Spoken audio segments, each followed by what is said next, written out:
starting a home business. And today, I hope my microphone's on because I just did an episode and it wasn't on. So we will try again. So here we go. We are looking at the 5 steps to starting a home business. And we are going to be looking at defining a realistic marketing plan. So let's get started because Jane Gardner wants to go have her lunch but otherwise she will do this recording again. Sorry, my apologies. I should stop so that I can edit that part out. Yes, I work with my husband in our structural engineering firm for 20 years, and today is a holiday, so I'm able to do this episode. So I hope my microphone is working, and I've done it again. I've got to stop. Today, I'm working with my husband in our structural engineering firm for the last 20 years in our home business, so I'd like to think that we have some knowledge on working in a home business together and apart. So let's get started at setting up your marketing plan. We've already looked at your brand, your pricing, what the business idea, what your target market might be. So now it's time to set up your marketing. But in order to do that, we have to look at some of the current marketing methods available to you. In order to make a profit, you need to make sales, and sales won't happen unless you market. So marketing is essential to running a successful business, but there's many different ways to market. So let's have a look at a few of the options and decide which one is best for you. So you probably don't have much of a marketing budget, so all these tactics can be implemented for free or low cost. Remember, your brand message must be consistent. So, umbrella term for all your online marketing tactics. Well, digital marketing is that umbrella term for all your online marketing tactics. It enables you to meet your potential customers where they are on their computers, tablets, smartphones, and other mobile devices. The way people shop and buy has changed a lot in the internet age, meaning offline marketing, while still important, isn't as effective as it used to be. So you have to do offline marketing and online marketing for your business. So businesses need to be able to use digital marketing channels if they don't want to miss out. Your website is your hub of your business on online, and it's a form of digital marketing. Um, You can use it for blogging, you can use it for email marketing, you can connect it with your social media channels, and you can also use digital apps for marketing, but from all of them, they come from your hub, which is your website. Your website is important. So, digital marketing is increasingly important for all businesses. The key benefits are it allows engagement with customers in real time. It enables a global reach. You can develop yourself and build relationships with your client. You can have these messages accessed over multiple channels, including PCs, tablets, and mobiles. It's cheaper than traditional marketing. Sometimes it's even free. And it creates a level playing field for companies, whether they're big or small, or have a big budget or have a small budget. You can find a way to market your business. For most businesses, a website is the obvious place to start your digital marketing. Even if you use it just for social media, you want to be able to have a good home on the web, and certainly don't need to spend hours getting a complex multi-page website up and running. One page is enough to tell people who you are and what you do. To get started creating your website, choose and buy a domain name. Find a hosting platform, choose a template design consistent with your branding, and add engaging content. For example, if you have testimonials from former customers, you can show your site visitors that your business is worth trying. Once you get your website up and running, you should include its URL everywhere you appear online, including social media profiles and also offline. So blogging's a low-cost way to get your expertise out there. Use it. If you don't have a website, you can use a free platform like WordPress or Blogger to create a blog. But I would suggest you start a website since that has so many other functions, and you can add your blog page to your website and add content regularly to build your brand.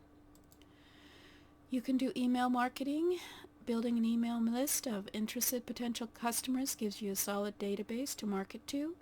To start with email marketing, you need an email provider and a sign-up form on your website or blog.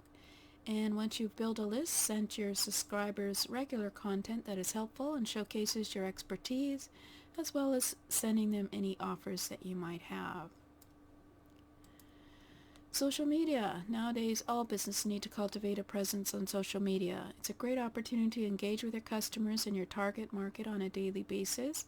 Create profiles for your business on the major social media sites appropriate to your audience. Facebook, Instagram, Twitter, LinkedIn, Pinterest. You can even try Snapchat. Depends on your market. Post content regularly to engage your followers. Once a day is a good place to start. Use image, video, and audio formats as well as text. Make sure your profile states clearly what services or products you offer and how to contact you and place an order. Digital apps. If you think that mobile apps are solely for big name brands like Walmart, you might be missing out. More and more small and mid-sized businesses are following the mobile trend, understanding that an effective mobile strategy involves more than just a mobile-friendly website. Many small businesses you interact with in your daily life have their own dedicated mobile app, be it a corner coffee shop or the British beauty spa downtown. These companies are ahead of the game when it comes to taking their marketing to the next level. You can spend a fortune getting an app developed, and this may not be for you yet, but with sites like Mobile Roadie or Soho Creator and others, it becomes easier to develop your own mobile app at a fraction of the cost of hiring a professional developer. As important as online marketing is, don't restrict yourself. You can create strong relationships offline faster with people you meet in person. Here are some ideas to get you started with offline marketing. Events and meetups related to the services you offer. Look for conferences, exhibitions, trade shows, talks. Business groups, your local chamber of commerce or professional group. Public speaking, find events where you can speak or host your own events. Demonstrations and education events, for example, an open house or auto demo at a park. Local media, ask your local media if they want to speak to you. Send a press release to your newspaper, radio, and TV stations telling them that you've opened your business. Tell them about any special events that you're having. If there aren't many events in your area, try creating your own. Your event doesn't have to be huge. It just needs to attract the right people and give them something valuable. So even if you're a contractor and you want to, you can, once you've finished your house, you could set up an event where people can come and have a look through the house and preview it and see how wonderful your construction is. So there are many ways to create events in your hometown. So of course there's many opportunities to spend big bucks on marketing. You can employ a marketing consultant, but for someone starting out on your business on a tight budget, the investment's probably not worth having a marketing consultant. However, there are some costs you can use that warrant investment. For example, if you have a brick and mortar business, you may want flyers, banners, and posters printed for your store's grand opening. You may want to purchase advertising space in newspapers, local radio, or TV. You can try online advertising networks like Google AdWords and social media ads on Facebook, Twitter, and LinkedIn. As long as you keep your budget in mind, you can certainly keep it to a low budget. Whatever you choose, decide on your budget and stick to it, then closely monitor the return on investment after you launch. So, money can't buy word of mouth recommendations. There's nothing more powerful than a friend telling another friend how much they love your business. Studies have shown that word of mouth is more influential than even the best paid advertising. The buying journey isn't a straightforward path anymore, so consumers have access to a wide range of information online to consult before buying. They can visit stores before buying online and research online before purchasing in a store. The Consumer Trend Report 2017 found that 94% of consumers review product ratings online before purchasing an item.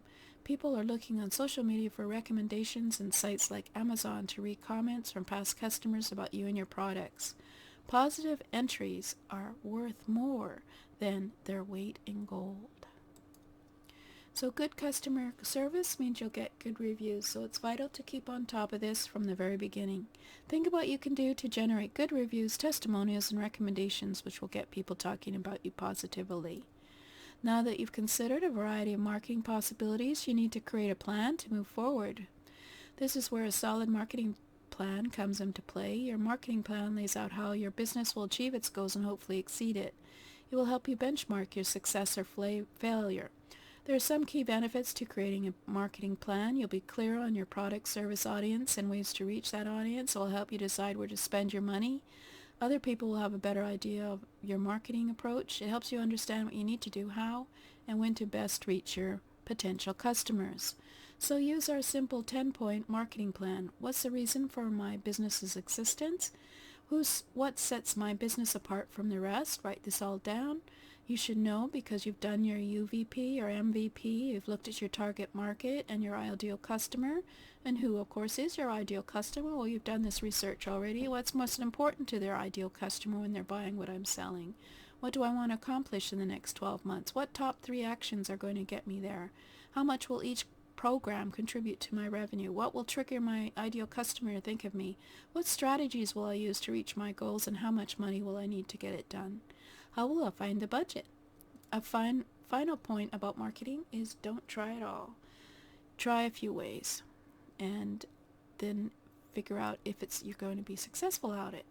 So just take a few of those, maybe start on Facebook if that's where your audience is, and then plan now before you even start the business.